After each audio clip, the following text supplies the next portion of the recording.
Doctor BR Ambedkar Konaseema జిల్లా ముమ్మడివరం మండలం కమ్మినీ పంచాయతీ పుట్టతిప్పకు చెందిన గొల్లపెల్లి కొండ కోడిగుడ్డు కోసం తన ఇంటి ఆవరణంలో ఉన్న కోళ్లను ఉంచిన గంప దగ్గరకు వెళ్ళి గొల్లపెల్లి కొండ గంప కింద దాగి ఉన్న తాచుపాము కాటు వేయగా మధ్యలో ఉన్న కొండ ఆ పామును పట్టుకుని నన్నే కాటేస్తావా అంటూ పామును మెల్లో వేసుకుని గ్రామంలో హల్చల్ చేశాడు.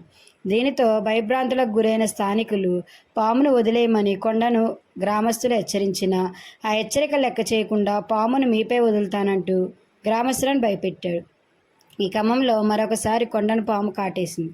ఎట్టకేలకు స్థానికులు మూకుమ్మడిగా పాముని కొండ నుంచి వేరు చేసి దాన్ని హతమార్చి చికిత్స కోసం కొండను కొత్తపల్లి ప్రభుత్వ ఆసుపత్రికి తరలించి వైద్య సేవలు అనంతరం మెరుగైన వైద్యం కోసం కొండను కాకినాడ జీజీహెచ్కు తరలించారు.